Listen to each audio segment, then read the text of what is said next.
Yang pertama, kita coba di brainstorming dulu, coba digali dulu cara berpikir kita supaya benar menempatkan Al-Quran itu sebagai mukjizat, bukan sekedar kita bacaan.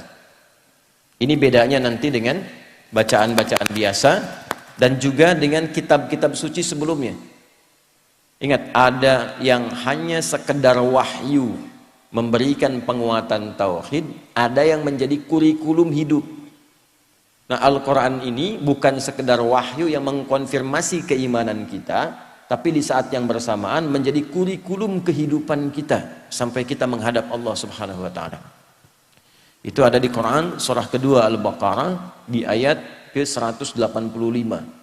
Saking istimewa dan tingginya dipilihkan di malam terbaik, di hari terbaik, di bulan terbaik, oleh malaikat terbaik kepada Rasul terbaik. Malamnya saking pentingnya, suasana di malam itu dinaikkan semua jenis kebaikan sehingga amal soleh pun naik lebih dari 1000 bulan pahalanya. Itu nanti ada di Quran surah ke-97. Inna anzalnahu fi lailatul qadr. Tuh, kenapa pakai lailah tidak pakai lail?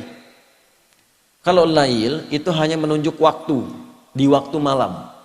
Anda mau tahajud, ambil sebagian waktu malam. Quran surah 17 ayat 79. Wa minal laili fatahajjad bi. Dari sebagian malam, waktu yang cukup panjang itu, ambil sebagian untuk menunaikan tahajud. Jadi lail, layali, lela, lili, ya, lala itu malam. Ibu lili, ibu malam-malam. Kalau pakai ta, lailah, berarti ada yang istimewa di malam itu. Karena itu begitu detil diksi Al-Quran itu, ayatnya ketika menampilkan inna anzalnahu fi lailatul qadr. Berarti ada yang istimewa di malam itu. Ya, saking istimewanya, malamnya berubah suasananya, berubah nilai pahalanya. Wa ma adraka ma lailatul qadr. Lailatul qadri khairum min alfi syahr. Bukan 1000 bulan ya, lebih dari 1000 bulan. Nanti bergantung kadar keikhlasan. Kalau yang berhitung 1000 bulan ya dikasihnya 1000 bulan. Ya, kalau tidak pernah berhitung, Allah berikan pahala tanpa hitungan. Harinya ketika turun itu Jumu'ah, menjadi sayyidul ayyam. Bulannya Ramadan, syahrul Ramadan alladzi unzila fihil Quran. Malaikatnya ketika menerima Al-Quran langsung berubah jadi sayyidul malaikah, ya, Jibril, Ruhul Amin. Nabi ketika menerima itu menjadi sayyidul anbiya'i wal mursalin. Tidak ada yang menerima Al-Quran dalam suasana apapun kecuali berubah jadi istimewa. Rasulnya jadi istimewa, malamnya istimewa. Tadi Al-Qadar, malamnya diberkahi. Nanti surahnya Ad-Dukhan, surah ke-44 itu ya. Ya, inna anzalnahu fi lailatin mubarakah. Anda bayangkan. Kemudian turun di Mekah. Nah, ini yang mau saya tunjukkan keistimewaannya. Mekah itu jangan dibayangkan saat ini yang ramai, maju, banyak hotelnya dan sebagainya. Ini saya ilustrasikan ya Bu. Pak, ini kanan, ini di kiri ini. Ini tisu biarkan saja. Ini lembah. Ya, ini lembahnya nih. Lembah ini kalau kita membaca dari segi sejarah, peta-peta masa lalu, itu tidak akan pernah keluar dari keterangan Al-Quran. Biwadin ghairi dhi zara'in inda baitikal muharram. Tanahnya tandus, batuannya pekat, tumbuhan jarang tumbuh. Terisolasi keadaannya. Di situ ada yang mulia. Kalaulah tidak ada kemuliaan Al-Bait, Baitullah, kalau nggak ada Ka'bah ini selesai. Diliputi oleh padang pasir, Sahara yang luas. Ini diapit oleh dua kekuatan besar. Di sini ada Romawi dengan imperiumnya. Ya, saking dahsyatnya Romawi, kalau Bapak Ibu nanti ada sempat waktu mengunjungi, itu terbentang Mediterania, ada laut besar Mediterania dari Italia ke Libya, Tunisia sampai ke Turki itu sampai sekarang arsitektur bangunannya peninggalan Romawi masih ada. Saya pernah cukup lama di Tripoli di Libya. Saya kunjungi daerah namanya Leptis Magna. Itu sampai sekarang kolosiumnya, beberapa bangunannya, pondasinya masih ada sampai sekarang. untuk menunjukkan betapa dahsyatnya kekuatan Romawi masa itu. Punya peradaban, punya kekuatan. Samping kirinya Persia, Pak. Punya kekaisaran. Ini kan Al-Manar, ya, sifatnya kan manarah. Manarah itu apa? Menara. Menara itu apa? Itu dulu puncak salah satu nilai spiritual tertinggi Persia. Karena ketika mereka mau menyembah, menempatkan api di atas menara. Nanti di era Islam, ketika Islam masuk ke Persia, digantilah, tempatnya tidak dirubah, fungsi tempatnya dirubah. Diganti sebagai tempat azan, untuk menunjukkan bahwa setiap tempat penyembahan itu diarahkan kemudian kepada Allah Subhanahu wa Ta'ala. Singkatnya, di sini ada Romawi, di sini ada Persia. Dua kekuatan besar. Pertanyaan saya, kenapa Qur'annya turunnya di tempat titik yang tadi disebutkan, yang tandus, yang peradaban belum muncul, yang penduduknya sebagian besar pada masa itu banyak yang berbuat kriminal, pemabuk banyak. Ini sering saya informasikan, pemabuk zaman itu yang pemula itu 5 kali sehari, Ustaz. Yang pemula loh, bayangkan yang profesional itu. Kalau ada pencuri, pembegal, itu nggak nanggung, sekampung begal semua. Gifar itu kan kampung begal. Gifar itu kampung begal. Tokohnya Jundub bin Junadah. Jundub bin Junadah itu pemimpin para begal di kampung begal. Ya, nanti kelak masuk Islam, memperkenalkan diri, saya dari kampung begal dulunya. Maka ditambah al di depannya, ujungnya i, Al-Ghifari. Ya, jadi kalau ada yang namanya Al-Ghifari, kampung begal itu dulu. Tapi nanti ada nilainya, belum selesai, baru setengah, jangan pulang dulu. Belum selesai. Kalau ada zina, zinanya khatam, semua jenis zina dikerjakan. Anda bayangkan tuh, ya, membunuh itu sudah biasa. Tokoh-tokohnya dikenang sepanjang zaman itu, kenal sepanjang zaman. Itu landscape-nya itu begitu. Ya, keadaan masyarakatnya demikian. Nah, Quran itu kenapa nggak turun di Romawi?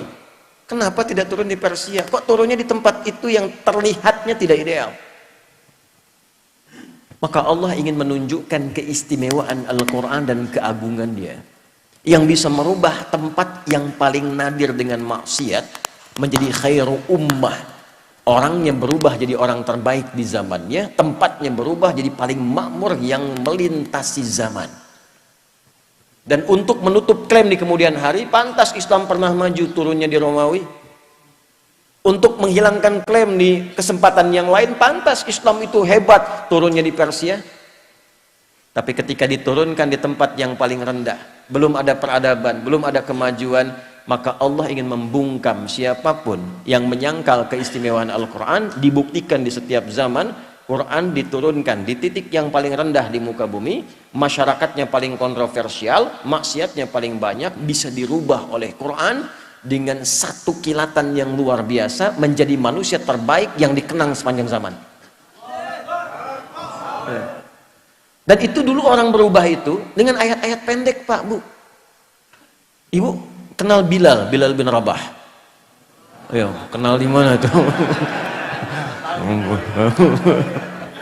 Atau ya, Bilal itu kan hafalnya baru Al-Ikhlas coba. Tapi kekuatan Al-Ikhlas itu bisa menajamkan hatinya, pikirannya, dan memberi kekuatan pada fisiknya. Diseret oleh tuannya ke tanah lapang yang luas, dalam suasana panas yang tidak biasa. Saya ilustrasikan ya, panas di kita ini masih ada uapnya. Jadi kalau panas kita keluar keringat. Di Timur Tengah itu uapnya tipis, kalau betul-betul panas bisa hilang uap. Kalau hilang uap bukan keringat, itu langsung berubah jadi hitam. Karena uapnya tipis. Jadi kalau Anda simpan kerupuk, kalau di sini mengkerut, di sana terbakar. Ya. Dipanaskan batu, disimpan di dadanya, dalam suasana panas dicambuk, dikatakan irtad. Jawabannya apa? Ahad. Irtad, ahad. Irtad, ahad. Ya, kamu murtad, ahad. Enggak, Tuhan saya esa, qul huwallahu ahad. Itu kalimat satu kata di surat Al-Ikhlas menajamkan hatinya, menguatkan pikirannya, memberikan semangat luar biasa pada fisiknya. Dan datang anugerah Allah. Umar itu cuma 2 huruf berubahnya. Siapa Umar sebelum masuk Islam tuh? Anda paham semua, baca sirahnya, baca sejarahnya. Jangan dilihat Umar sekedar setelah masuk Islamnya, lihat perubahannya. Bagaimana Al-Quran merubah pribadi seseorang menjadi istimewa. Itu kedahsyatan Al-Quran. Umar kan dulu luar biasa sebelum masuk Islam, bahkan berkeinginan membunuh Nabi kan. Di perjalanan yang sangat luar biasa, sebelumnya Nabi doakan di antara dua Umar kan, memohon pada Allah kebaikan.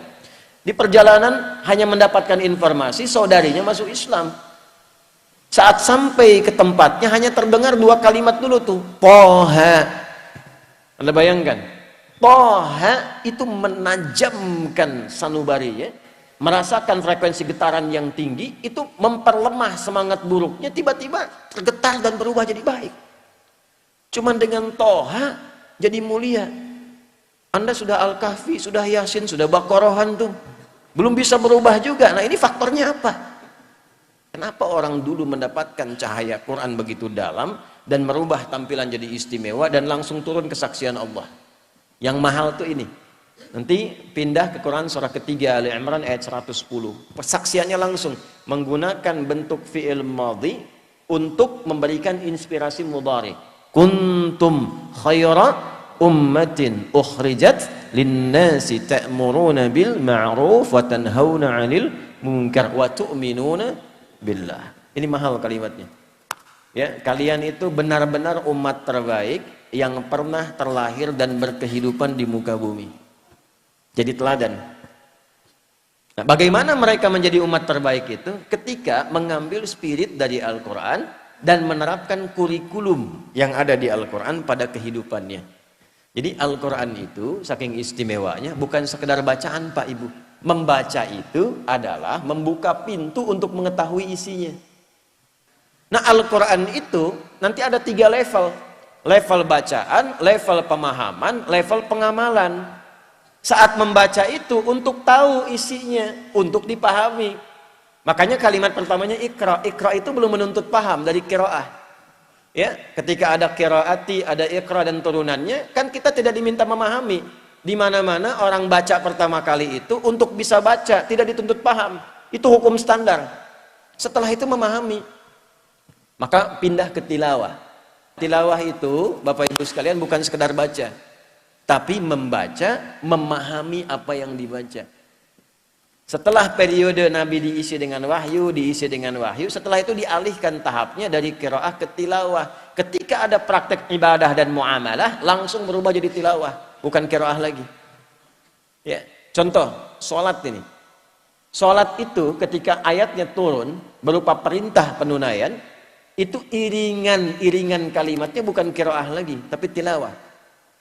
Buka Quran surah ke-29, Al-Ankabut ayat ke-45. Saya yakin umumnya jamaah hafal tengah-tengahnya, tapi awalnya jarang dibaca. Ini yang tengahnya nih. Innas sholata tanha. Apa awal ayatnya? Tuh, kan? Awal ayatnya utdu ma uhiya ilaika minal kitab wa aqimis shalah. Innas salata tanha 'anil fahsya'i wal munkar. Utlu kata perintah dari kata tilawah. Tala yatslu tilawatan utlu. Wahyu pertama, Iqra bismi rabbikal ladzi khalaq. Setelah terkumpul wahyu ada perintah ibadah, utlu. Apa bedanya qiraah dengan tilawah? Kenapa turun qiraah di awal Iqra bukan utlu? Karena qiraah itu hanya perintah untuk menghadirkan apa yang diingat atau membaca yang di hadapan tanpa menuntut memahami apa yang dibaca itu. Kenapa wahyu pertama itu Iqra bukan utlu? Karena Nabi Muhammad itu jangankan paham, baca aja nggak bisa. Gitu. Salah kalau tilawah di awal utlu, itu menunjukkan ada bacaan. Makanya Nabi mengatakan Iqra ma'ana biqari. Saya nggak bisa baca, saya nggak punya hafalan, saya nggak pernah sekolah, saya nggak punya guru. Kenapa dibuat Nabi itu oleh Allah ditetapkan ummi? Untuk menunjukkan Qur'annya orisinil bersumber dari Allah. Litakidi ummiyati Muhammad sallallahu alaihi wasallam, untuk menguatkan Nabi itu seorang ummi, untuk menunjukkan pada semesta bahwa Al-Quran itu orisinil firman Allah, tidak ada campur tangan Nabi Muhammad di dalamnya. Pernah nggak nggak ngaji ayat Quran yang membimbing bisnis itu apa? Hadis-hadisnya apa? Keluarkan Kitabul Buyu'. Bimbingan dari Al-Quran dan hadis mengantarkan pada bisnis yang sukses dan membahagiakan. Tidak pernah ada sahabat, tidak pernah ada tabi'in, dan orang-orang sukses yang kita kenang sebagai orang kaya luar biasa, yang mengamalkan petunjuk itu dalam pekerjaannya, kecuali dagang dan bisnisnya tidak pernah kembali modal. Selalu kembali untung. Tidak pernah kembali modal, selalu untung. Ya, saya mengatakan ini karena saya meriset, Pak. Saya riset, Abdurrahman bin Auf itu pernah saya riset. Dari mulai modal pakaian, mempraktekkan petunjuk bisnis dalam Al-Quran, dipraktekkan petunjuk nabinya, jadi orang paling kaya di masanya, yang kalau kita hitung valuasi hartanya, nilai hartanya di era sekarang, itu saat meninggal mewariskan 14.000 triliun. Utsman bin Affan radhiyallahu ta'ala anhu, asetnya masih ada sampai sekarang. Anda kalau umrah lewat itu, ya, jalur itu pasti melewati satu hotel, warnanya krem, itu tulisannya jelas, wakaf Utsman bin Affan radhiyallahu ta'ala anhu, wakaf. Bisa nggak Anda membayangkan dari satu sumur, ada kebun di situ, satu sumur, diwakafkan, lalu berganti masa, dialih fungsikan, itu sekarang jadi hotel. Dibukakan akun di Bank Saudi atas nama Utsman bin Affan radhiyallahu ta'ala anhu. Setiap ada penghasilan dimasukkan ke situ, disodakohkan untuk kepentingan umat Islam. Orangnya sudah wafat 15 abad yang lalu, nggak ada orangnya, akunnya ada. Kita orangnya ada, akunnya nggak ada. Ada cek. Nah, itu yang merubah itu apa? Al-Quran. Sehingga sahabat itu, mereka punya passion, punya bakat, dialirkan dan jadi pilihan. Kan 4 ya, Anda tinggal lihat di 4 ini. 1 kedudukan, ilmu yang kedua, 3 harta, yang keempat tenaga. Anda mau pilih yang mana? Tentukan salah satu. Tentukan salah satu dari 4 ini. Ya, di kedudukan silakan.